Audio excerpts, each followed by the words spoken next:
जाग्रतो दूरमुदैति दैवं तदु शुद्धस्य तथैवैति दूरंगमं ज्योतिषां ज्योतिरेकं तन्मे मनः शिव संकल्पमस्तु।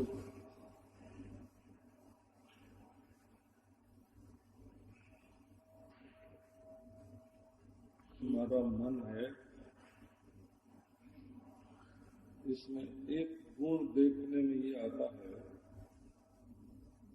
कि किसी किसी का दृढ़ होता है और किसी किसी का बहुत ही डामाडोल निर्बल होता है। तो जैसे पृथ्वी जहाँ पाषाण रूप होती है वहाँ अत्यंत दृढ़ होती है और जहाँ काकण होते हैं वहाँ डामाडोल होती है। बालू के टीले कभी कहीं होते हैं और पत्थर की चट्टान जहाँ भी तहाँ होती है। तो पृथ्वी तन्मात्र का गुण मन में ये है कि हमारा मन दृढ़ हो गए। यदि वो कण रहेगा तो डामाडोल रहेगा, चंचल रहेगा, ये भी चाहिए, ये भी चाहिए, ये भी चाहिए। मन में चंचलता कितनी है कि तुम उसके द्वारा जितनी चीजें चाहते हो मन की गिनती कर सकते हैं। कैसे गिनती करेंगे? तो अपनी इच्छाओं की गिनती करके हम क्या क्या चाहते हैं। फिर एक एक वस्तु को चाहने के लिए अनेक अनेक इच्छाएं होती हैं। तो जैसे बालू की कणा को कोई नहीं गिन सकता, इसी प्रकार मन की इच्छाओं और चंचलताओं को भी कोई नहीं गिन सकता। परंतु यदि उसमें पृथ्वी का जो दृढ़ता रूप गुण है उसको प्रकट कर लिया जाए तो मन एक स्थान पर दृढ़ होने लगता है। ये दृढ़ता और डावाडोल स्थिति दोनों मन में पृथ्वी तन्मात्र से आई हुई है। इसी तरह मन में जल का क्या गुण है? स्नेह, द्रवता, पिघल जाना।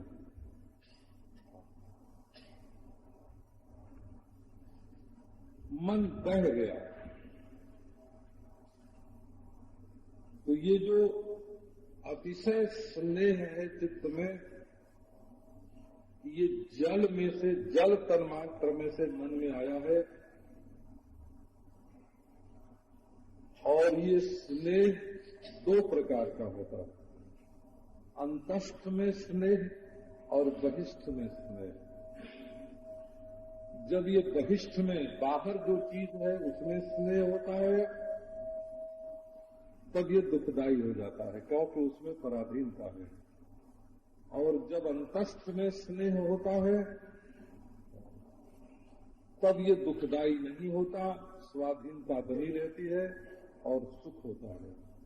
ईश्वर अंतस्थ है, आत्मा अंतस्थ है, इसलिए मन के स्नेह का विषय जब भीतर बैठा हुआ ईश्वर होता है या अपना परम प्रेमास्पद आत्मा होता है, जब हमारी मनोवृत्ति की धारा आत्मोन्मुख होती है या ईश्वरोन्मुख होती है तो वहाँ जल तन्मात्र, अपस तन्मात्र अब तन्मात्र जो है बहुत, जो उसके साथ समझो, जिस समय आपका शरीर कठोर हो जाता है उस समय आपका मन बिल्कुल पृथ्वी से मिल जाता है, जैसे बेहोश हो जाते हैं, स्तब्ध हो जाते हैं, हाथ पांव हिलते नहीं हैं, और जब आंख से आंसू गिरने लगते हैं, पसीना होने लगता है, तब आपका मन जल से एक हो जाता है।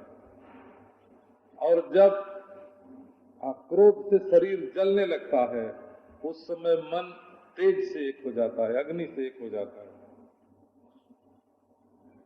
और जब मन में रंगीनियां आती हैं, हो रंग,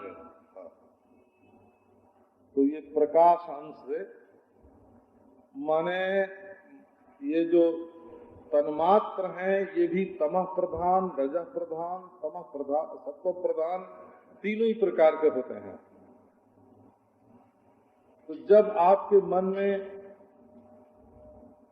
तरह तरह की राग वृत्तियों का उदय होने लगता है, ललित वृत्तियों का उदय होने लगता है, तो उस समय मन तेजस तन्मात्र से एक होता है। तेजस तन्मात्र से स्थिर होने पर दाहकता और प्रकाशकता, जल तन्मात्र से, रस तन्मात्र से तन्मय होने पर स्नेह, दुखदायी स्नेह और सुखदायी स्नेह, और पृथ्वी तन्मात्र की तन्मयता के अनुसार दृढ़ता और डामाडोलपना। मन में जो गति है वो वायु तन्मात्रा से आती है। वायु में गति है इसलिए मन में भी गति है। जब कभी शरीर कांपने लगता है, प्रेम में भी कांपता है, बोला, क्रोध में भी कांपता है, संकीर्तन करते करते भी बेहोश होकर गिर पड़ते हैं तो कांपने लगते हैं। तो ये जो कंपन है और मन की गति है, बड़ी दूर जाना, ये वायु तन्मात्रा से मिलते हैं। और ये जो मन का समाधिस्थ होना है और शून्य हो जाना है, तमोगुण की वृद्धि में शून्य हो जाता है। तो शून्य क्या होता है? शोक से शून्य होता है। इसी से शोक को आकाश तन्मात्रा की वृत्ति माना जाता है। ये वेदांत के ग्रंथों में इनका विचार है, बोला, शोक आकाश तन्मात्रा की वृत्ति है और वो मन में रहती है। और इसी प्रकार मन का समाहित हो जाना भी आकाश तन्मात्रा की वृत्ति है। और संपूर्ण विश्व को अपने मन में ही धारण करना भी आकाश तन्मात्रा की वृत्ति है। अभी जो 5 होते हैं, 5, इनका भी एक हिसाब होता है। आप 2 चीज को आगे पीछे रखिए तो 3 ही बनता है ना। जैसे 12 है, 12 तो 2 को उठा के पहले रख दिया तो क्या हो गया? 21 हो गया। और 1 पहले रहा तो 12 हुआ। और दोनों को अलग अलग पढ़ा तो 1 और 2 पढ़ा। और दोनों को 1 में मिला दिया तो 2, 1, 3 हो गया, बोला। दोनों को हटा दिया। ये 5 अवस्था होती है। माने किसी भी 2 वस्तु का जब प्रस्तार किया जाता है तब वो गणित की रीति से 3 और वेदांत की रीति से 5 अवस्था में जाती है। जैसे द्वैत और अद्वैत, केवल अद्वैत, केवल द्वैत, द्वैत अद्वैत दोनों बराबर 3 हो गए। द्वैत विशिष्ट अद्वैत और अद्वैत विशिष्ट द्वैत, ये 5 प्रकार इसका हो जाता है। माने ये 5 की संख्या कैसे आती है? ये आत्मा और माया के मिश्रण से आती है। चेतन और जड़, जड़ ही जड़, चेतन नहीं। एक चेतन ही चेतन, जड़ नहीं। दोनों, जड़ और चेतन दोनों अलग अलग।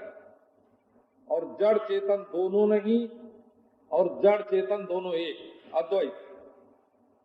ये इसके प्रस्तार की गणित पद्धति है। बोला किसी चीज को कैसे फैलाना और किसी चीज को कैसे समेटना। अच्छा, तो ये जो हमारा मन है,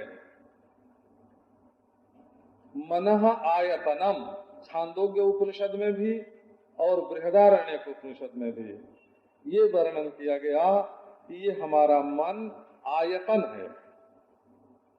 आयतन है माने जैसे आकाश में वायु चलती है, सूर्य प्रकाशित होता है, सूर्य चंद्रमा ग्रह नक्षत्र, जैसे जल बरसता और बहता और रहता है, और जैसे पृथ्वी आकाश में ही घूमती है और रहती है, इसी प्रकार इमे सर्वे लोकाः, ये सब के सब जितने लोग हैं ये मन में ही पैदा होते हैं, मन में ही रहते हैं और मन के अस्त से ही अस्त हो जाते हैं।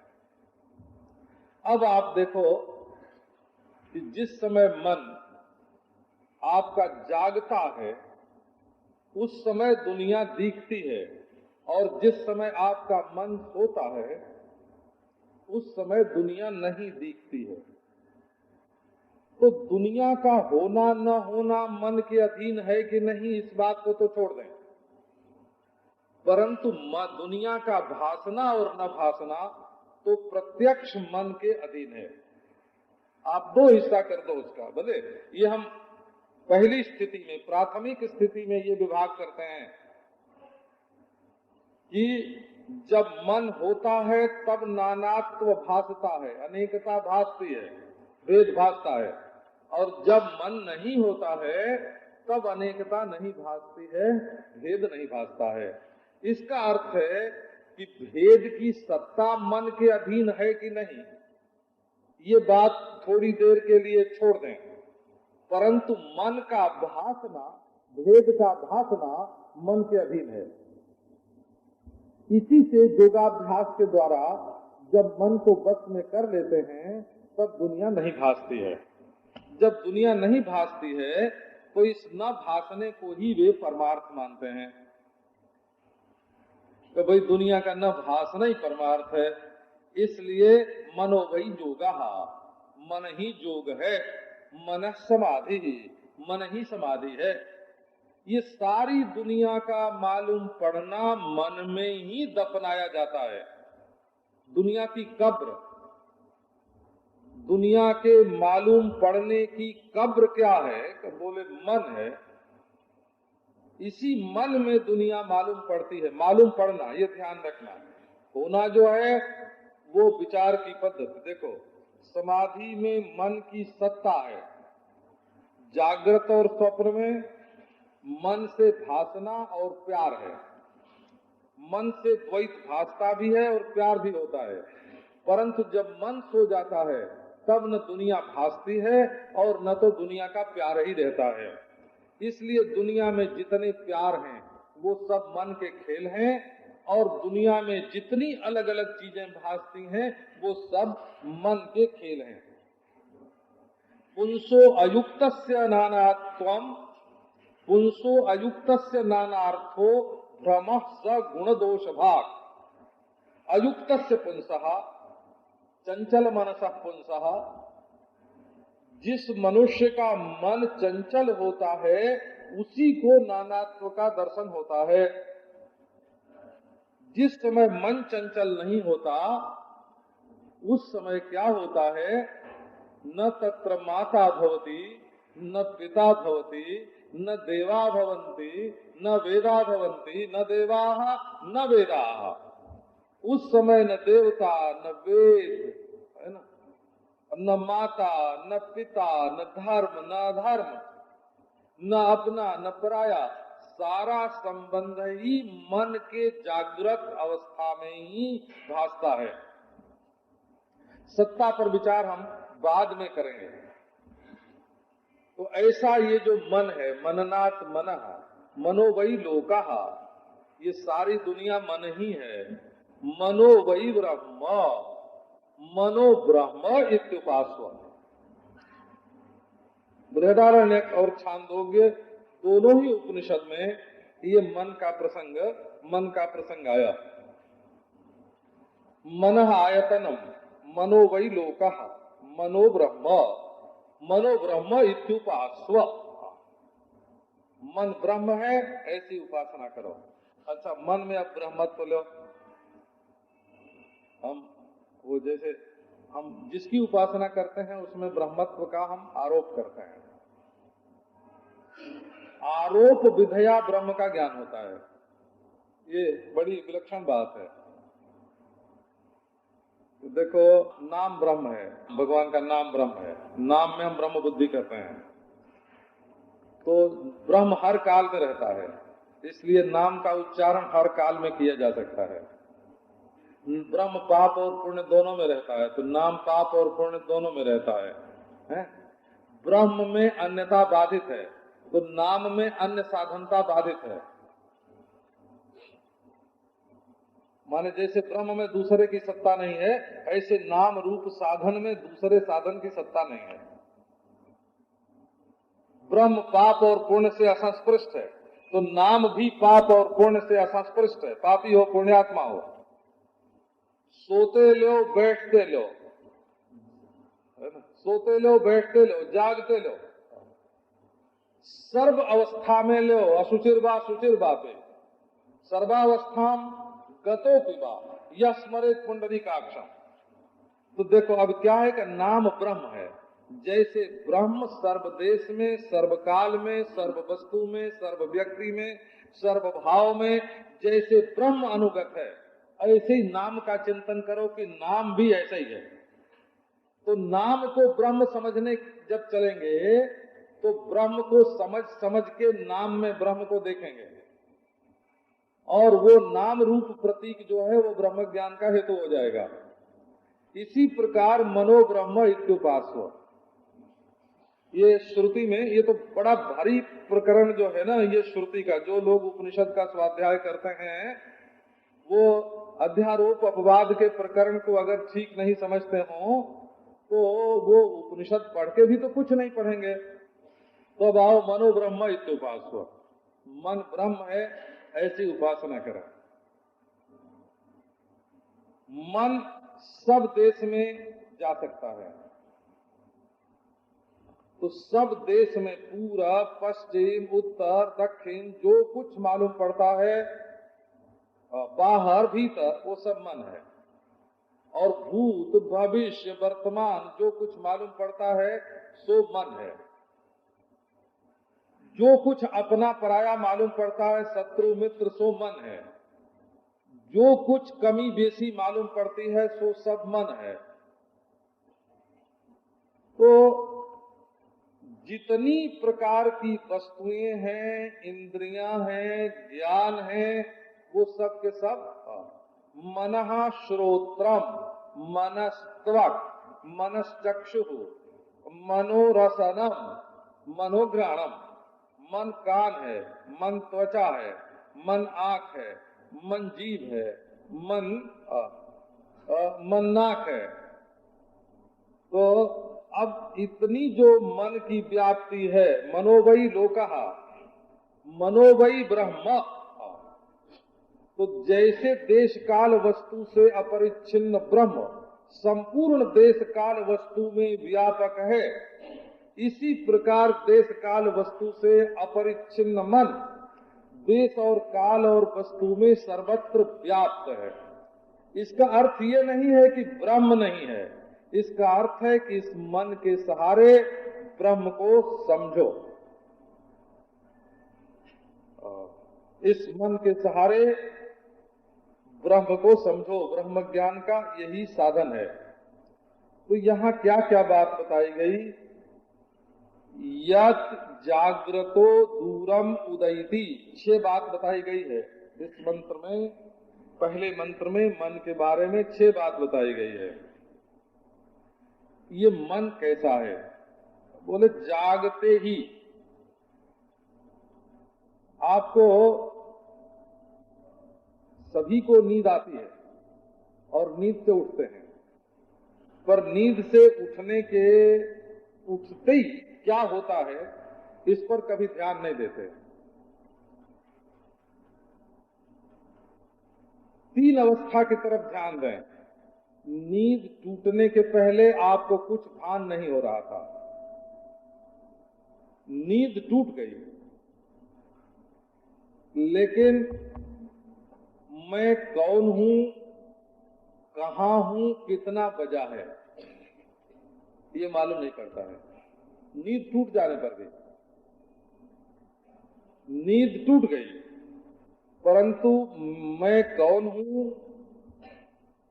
कहां हूं और क्या समय है, देश काल समय और व्यक्ति का ज्ञान नहीं होता, गांव का ज्ञान नहीं होता, मकान का ज्ञान नहीं होता, पलंग का ज्ञान नहीं होता, और नींद टूट जाती है।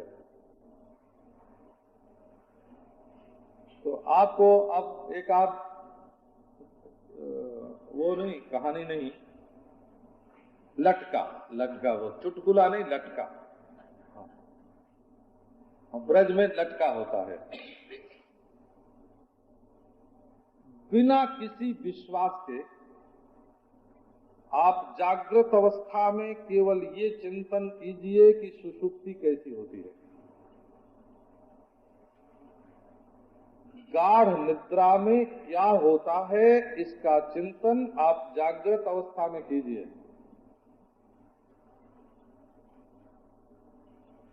यदि आप ठीक ठीक सुषुप्ति को अपने ध्यान में ले सकेंगे तो आपकी समाधि होगी। ये देखो, मन में यदि सुषुप्त्याकार वृत्ति, जागृत अवस्था में सुषुप्त्याकार वृत्ति होवे तो उसका नाम समाधि है। ये हमारे शरीर को प्रकृति जो विश्राम देती है उसका नाम सुषुप्ति है, और हम अभ्यास जन्य जो विश्राम उत्पन्न करते हैं उसका नाम समाधि है।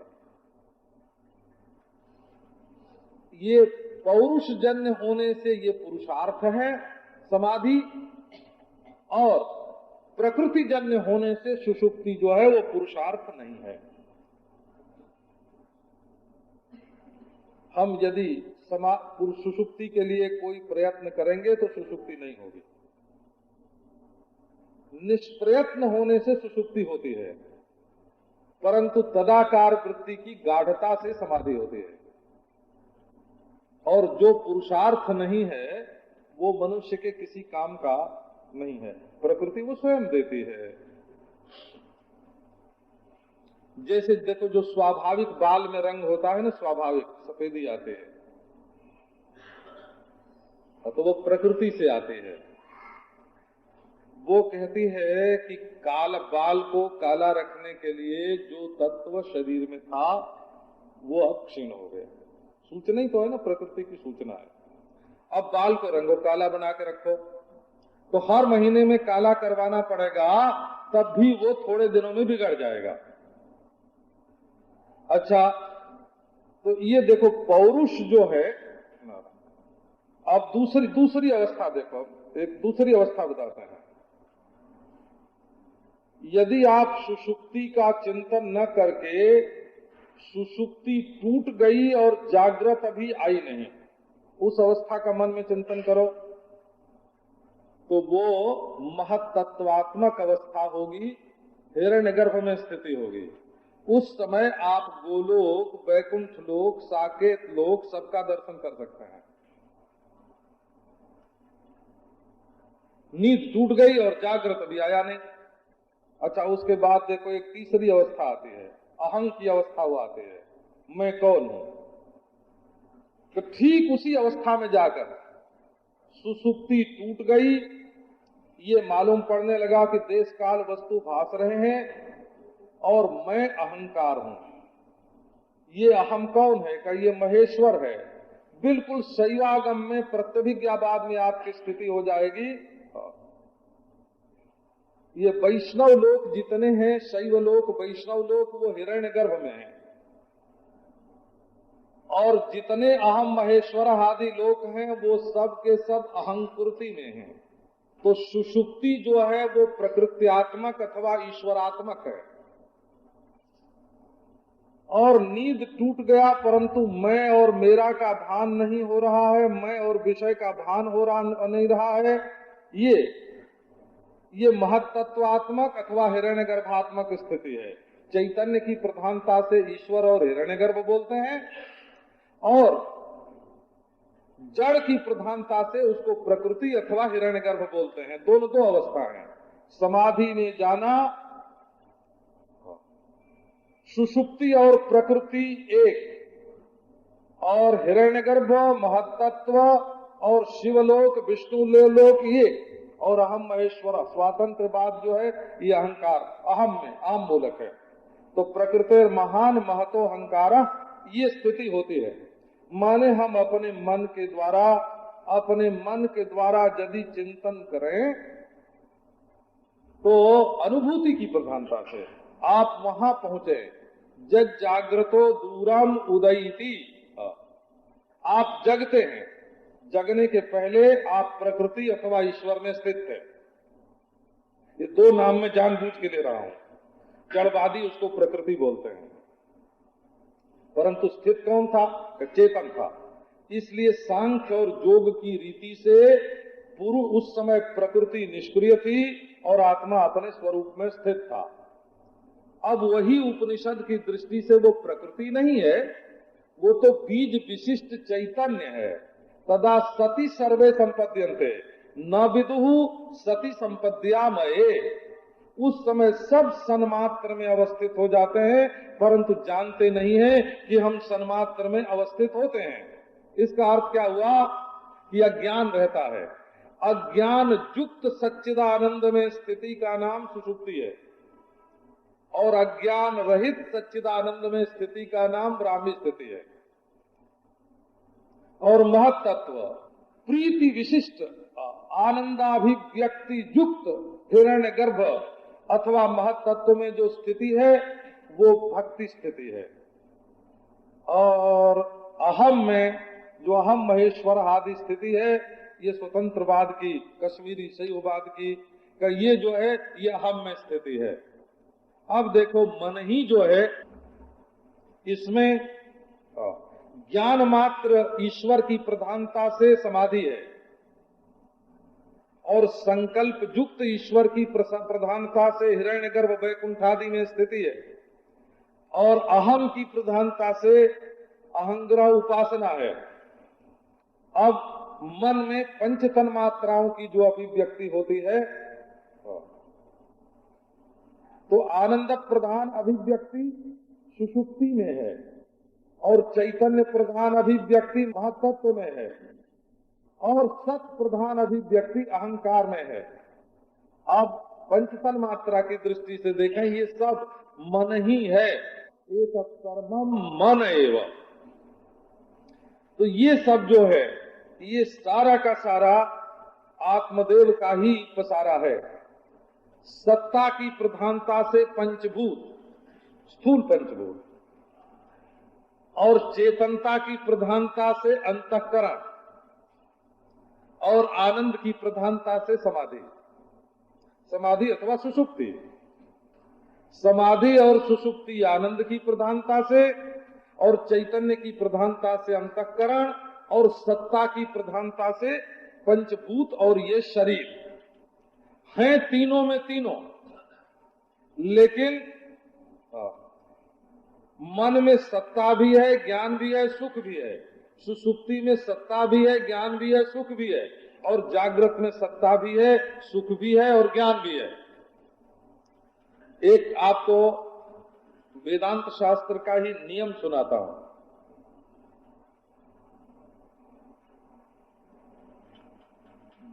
देखने वाला अपने से भिन्न पदार्थ को नहीं देखता है। देखो बिल्कुल उल्टा, और यह है बिल्कुल वेदांत शास्त्र का उल्टा। माने देखो जो घड़े को देखता है वो घड़े से भिन्न होता है, ये वेदांत शास्त्र में आपने जरूर स्वाध्याय किया होगा।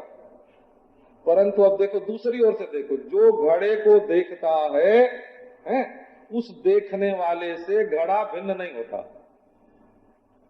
ये नियम आपके ध्यान में है कि नहीं है? घड़े से मिट्टी न्यारी होती है, परंतु मिट्टी से घड़ा न्यारा नहीं होता। घड़े को देखने वाला घड़े से जुदा होता है, परंतु देखने वाले से घड़ा जुदा नहीं है। अब एक नियम आपको पहले सुनाता हूं। इस नियम को, ये मन के स्वरूप को समझने में बड़ी सुगमता होगी। आप गंध का ज्ञान कहां से प्राप्त करते हैं? नासिका की वृत्ति से। नासिका की वृत्ति क्या है? गंध की सात्विक तन्मात्रा से घ्राण इंद्रिय बन गई और तामस तन्मात्रा से गंध बन गया। पृथ्वी बन गई तामस तन्मात्रा से, वो गंध प्रधान है। तो गंध तन्मात्रा वाली नाक गंध रूप विषय को ग्रहण करती है, माने नासिका में गंध तन्मात्रा है, इसीलिए गंध का ग्रहण होता है। अच्छा, आंख है रूप तन्मात्रा, तो वो रूप को ही ग्रहण करती है। और त्वचा है स्पर्श तन्मात्रा, तो वो स्पर्श को ही ग्रहण करती है। श्रोत्र है शब्द तन्मात्रा, तो वो शब्द को ही ग्रहण करता है। माने विजातीय, देखो इसका अर्थ है विजातीय पदार्थ का ग्रहण नहीं होता, ग्रहण सजातीय पदार्थ का ही होता है। आप देखो ये नियम है ना, ये ग्रहण जो जितना भी ज्ञान होता है वो सजातीय पदार्थ का ही ज्ञान होता है, विजातीय पदार्थ का ज्ञान नहीं होता। जीभ से स्वाद आता है, नाक से गंध मालूम पड़ती है, आंख से रूप दिखता है, त्वचा से स्पर्श होता है, कान से शब्द सुनाई पड़ता है। ये नियम ये है कि प्रत्येक इंद्रिय अपने सजातीय स्थूल पदार्थ को ग्रहण करती है, और ग्रहण करने वाली इंद्रिय ग्राह्य वस्तु की सजातीय ही होती है।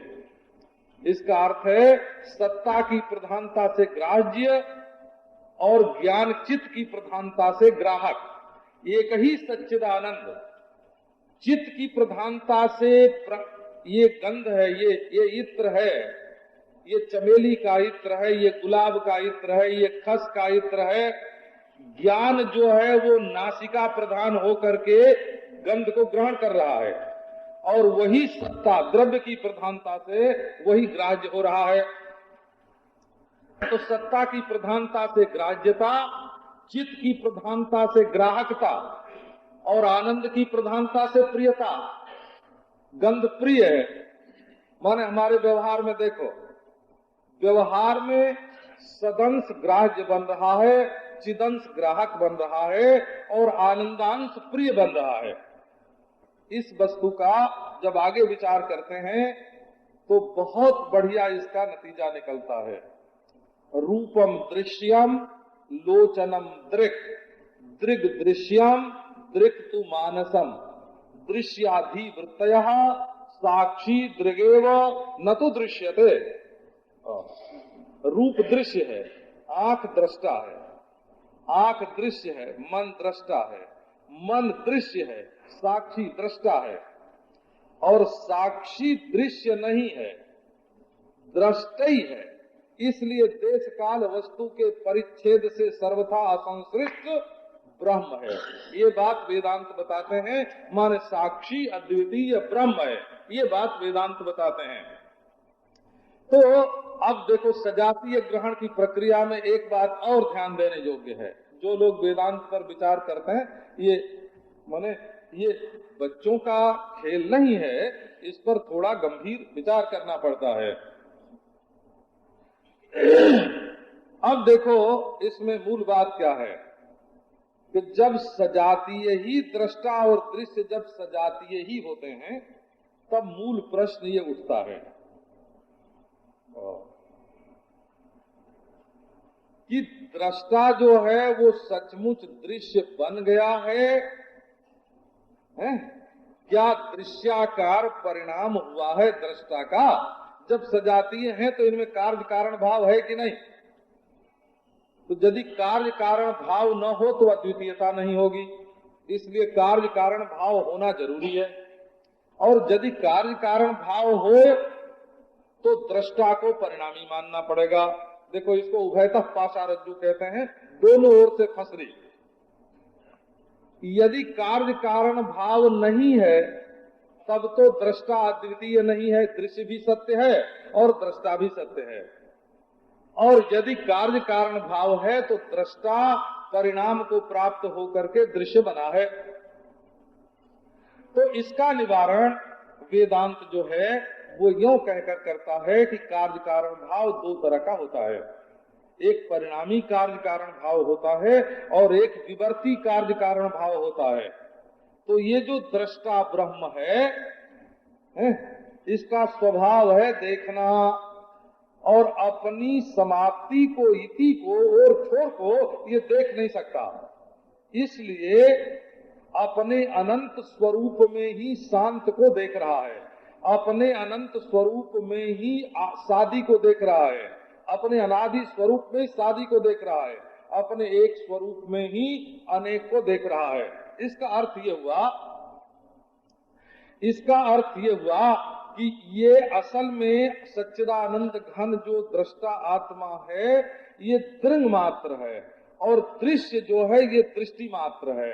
इस माने दृष्टा बिना किसी रूप में परिणाम को प्राप्त हुए, यदि परिणाम को प्राप्त हो जाएगा तो दृष्टा दृष्टा नहीं रहेगा।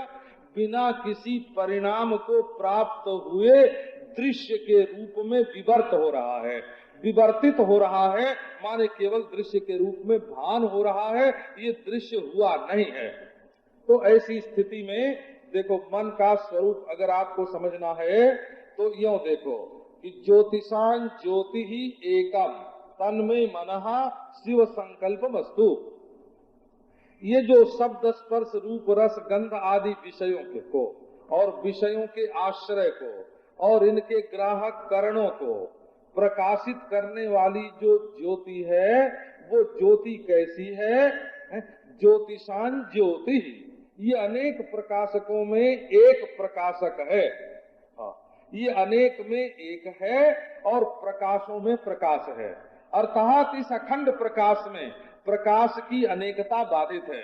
इस एक सत्य में प्रकाश की अनेकता जो है वो बाधित है। बाधित है माने प्रतीत होते हुए भी मिथ्या है। इसलिए पहले मन को पहचानने की कोशिश करो। ये मनीराम कौर जागते ही अपने आश्रय को छोड़ करके, जैसे समझो श्रीमती रात भर पति के साथ रही पर नींद टूटते ही चाय बनाने चली गई, नींद टूटते ही चाय बनाने चली गई। तो जब जागृतो दूरम उदयती उत आएती, जागते जहां नींद टूटी कि ये सज्जन जो हैं मन रूपी सज्जन ये दूर जाकर के चमकते हैं।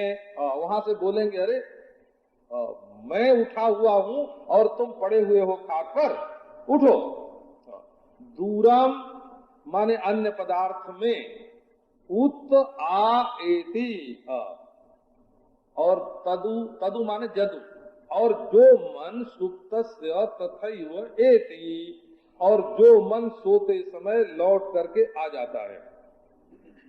ये बात बहुत बढ़िया है। आप देखो हमारी इंद्रिय, हमारा मन, हमारी बुद्धि, ये हमारी अंतःकरण वृत्ति ये पत्नी के समान है, पत्नी के समान। ये दुनिया भर का सुख इकट्ठा करते हैं। कान शब्द में से स्वाद ले आता है, आंख रूप में से स्वाद ले आती है और नाक गंध में से स्वाद ले आती है, जीभ जो है भोजन में से स्वाद ले आती है, परंतु वो स्वाद अर्पित किसको करती है? आत्मदेव को। उससे सुखी कौन होता है? ये देखो पातिव्रत धर्म का पालन करते हैं।